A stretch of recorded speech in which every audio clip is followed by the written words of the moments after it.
Janu Janu I'm ready. Oh వెళ్దామా? Come.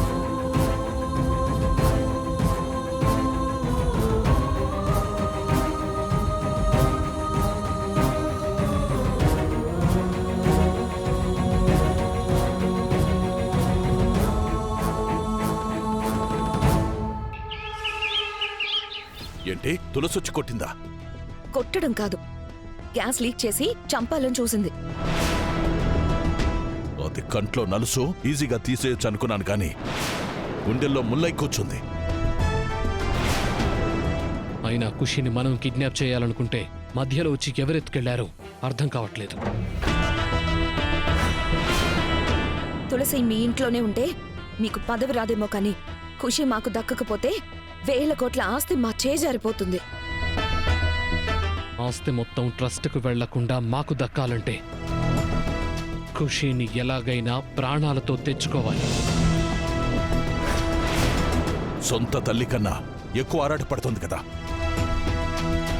ఆ తులసి ఎలాగైనా సరే పిల్లని కాపాడి తీసుకొస్తుంది. అసలది ఎక్కడుందో తెలిస్తే మా ప్రయత్నం ఏదో మేము చేసేవాళ్ళం. తులసి వాళ్ళ నాన్న పాప ఐడి కార్డు దొరికిందని ఫోన్ చేస్తే తులసి సిద్ధు కలిసే వెళ్లారు. ఏంటి? ఖుషి ఐడి కార్డు దొరికిందా? ఏదో వెహికల్ నుంచి పడిందని చెప్తే ఇద్దరూ కలిసే వెళ్లారమ్మా. ఆ వెహికల్ పట్టుకుని వెతికితే అందులో ఏం లేదని తెలిసింది.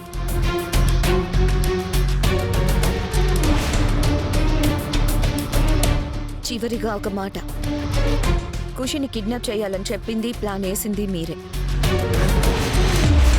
ఇప్పుడు ఇలా ఖుషి మిస్ అయిపోవడానికి కారణం కూడా మీరే కాబట్టి ఖుషిని ఎలాగైనా తెచ్చి మాకు అప్పగించే బాధ్యత కూడా మీదే.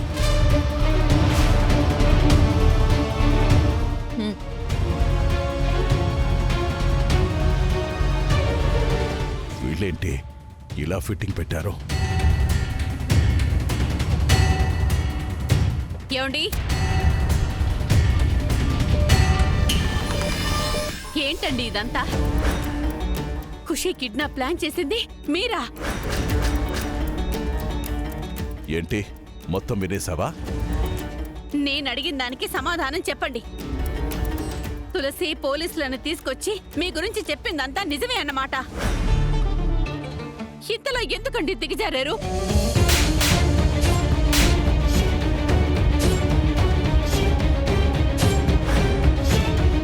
నువ్వు నోర్మై. నేనిదంతా ఎవరి కోసం చేస్తున్నాను? మన కోసం, మన కుటుంబం కోసం కాదా? ఆ రోజు చూసావు కదా, ఆ పిల్ల వల్ల నా గౌరవం, ఇంటి పరువు మొత్తం మంట కలిసిపోయింది. అయినా నేనేం ఖుషిని చంపట్లేదు కదా. వాళ్ల పాపని వాళ్ళకి అప్పగిస్తే ఏ గొడవ ఉండదని ఆలోచించాను.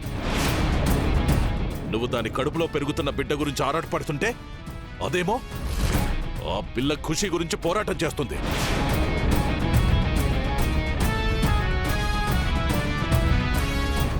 కనీసం ఆ పిల్లను దూరం చేస్తేనైనా నువ్వు ఆశపడుతున్నట్టు తులసి పుట్టబోయే బిడ్డ మీద మనసు పెడుతుంది. ఇదిగో, నువ్వు విన్నది తులసికో సిద్ధుకో చెప్పావంటే చంపేస్తాను.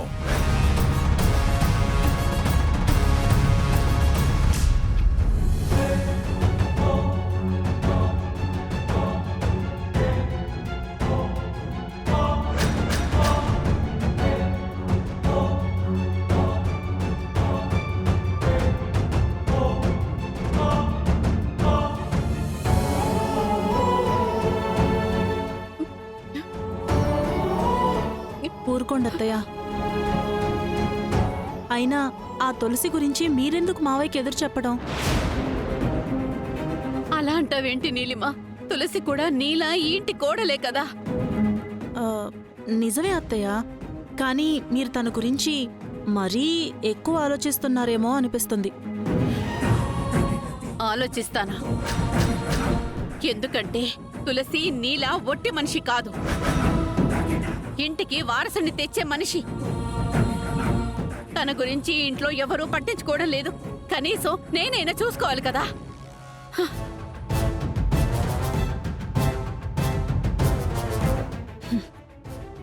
చూసుకోండి, మీరు దాన్నే చూసుకోండి.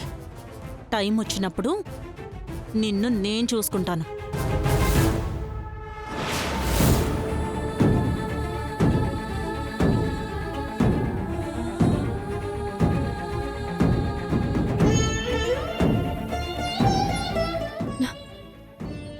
సార్ సార్ సార్ పాప మళ్ళీ పాపంటా వేటయ్యా?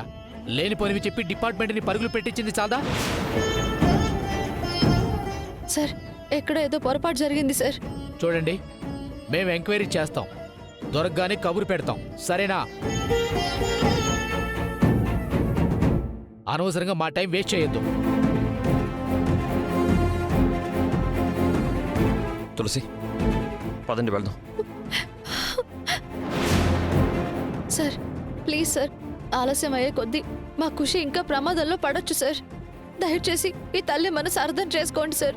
చెప్పాను కదండి, మా డ్యూటీ మమ్మల్ని చేయనిస్తే మీ పాప దొరికే ఛాన్స్ ఉంది.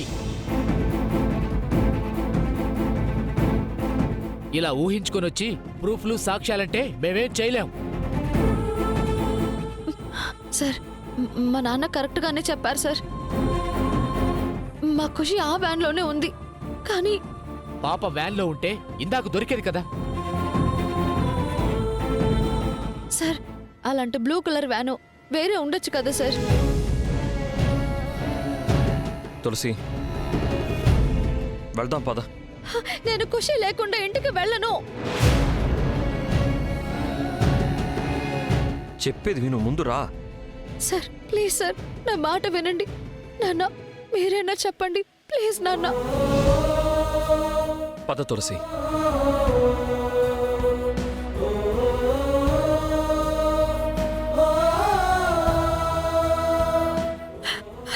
బాధపడక సార్, నా స్కూల్ వ్యాన్ ఎత్తుకెళ్లారు సార్.